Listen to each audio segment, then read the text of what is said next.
Hola Libra, Sun, Aries, Moons. Welcome to your 2021 Sun Moon reading. If it resonates, consider a personal reading. Just send me an email and we can go ahead and set that up. When you view it is when you're meant to see it. It doesn't matter the time of year. So go check out my 2020 Sun Moon reading predictions that are still in my playlist. The first portion of this, I'm doing these in order of requests in the comments, so be sure to post yours up.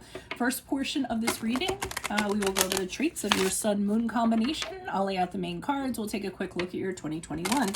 The second portion of this reading will be the link below to the Vimeo reading, where I'll have a deeper interpretation of the cards with clarifiers.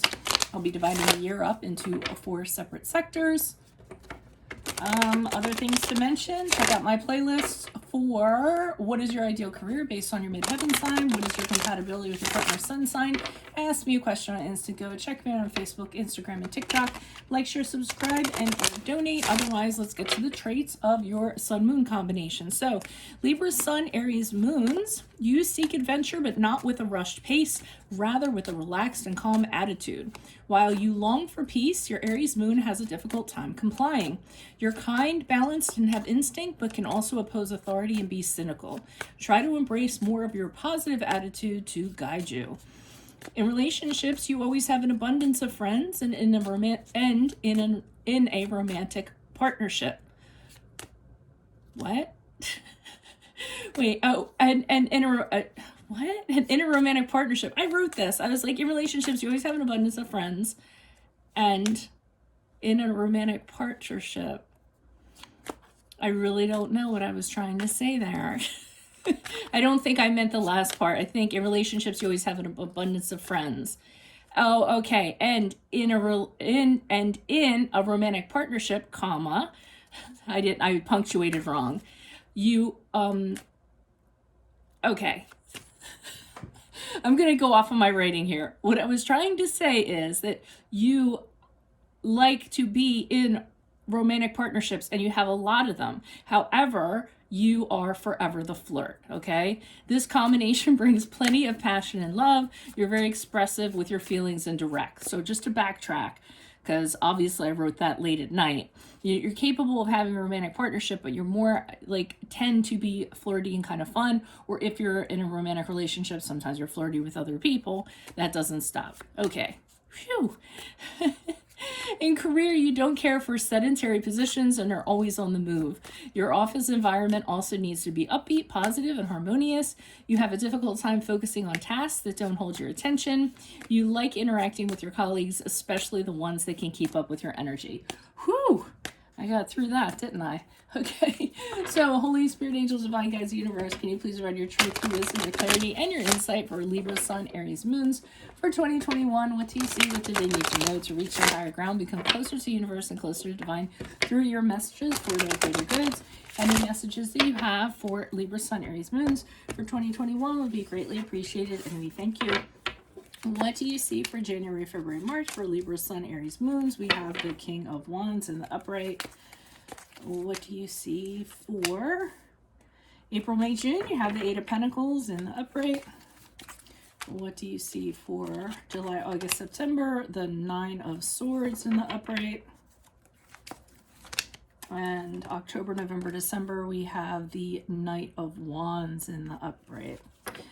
Okay, so we start off with the King of Wands in the beginning, and in the beginning of the year, January, February, March, and I'm kind of getting that some of you are in a position of power, leadership, and you're in this position because you're really good at getting people to do what they need to do, but in a kind way, to inspire them to become better people. The King of Wands is very smooth. He's very powerful. He's very determined. He's very motivated, but he also inspires and motivates other people. Okay, and he has just a chemistry with people. People will walk through fire for him. So I'm strongly getting in the beginning of the year, you're in some sort of position like that, okay? I'm not getting so much of a love reading from this rather than kind of career-oriented. And I think you're put in that position because you just have all these incredible traits that kind of mesh together and work well in that position, whatever that position is. Now, April, May, June, it shows you working very hard at this. I almost feel like a little bit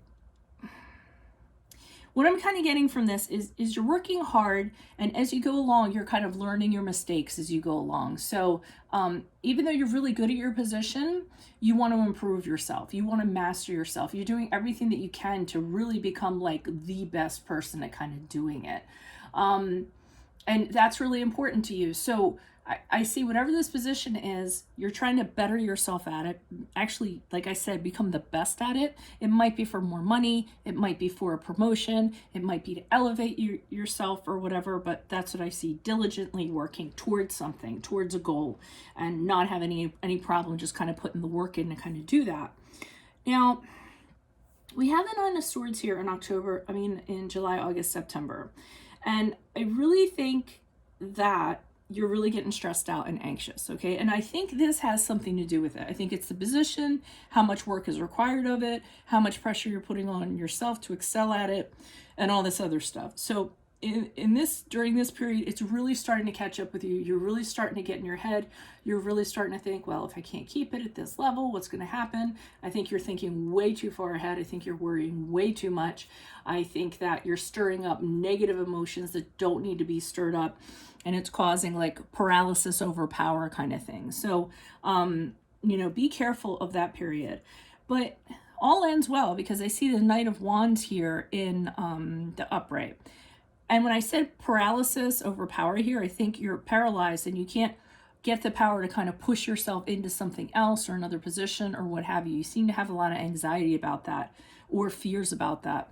But the end of the year, October, November, December, the Knight of Wands has you actually pushing through that. So you kind of, get really enthusiastic and inspired. You decide you're not going to be fearful anymore. You're going to go ahead and you're going to take action, and you're not going to let your anxiety or whatever's going on in your head or your over worrying kind of hold you back. And it's kind of full steam ahead. Now, sometimes the Knight of Wands can be a little bit hasty. That's probably your Aries kind of doing that. So make sure it's a calculated risk. Make sure you put a little bit of thought into it before you jump into the fire, okay?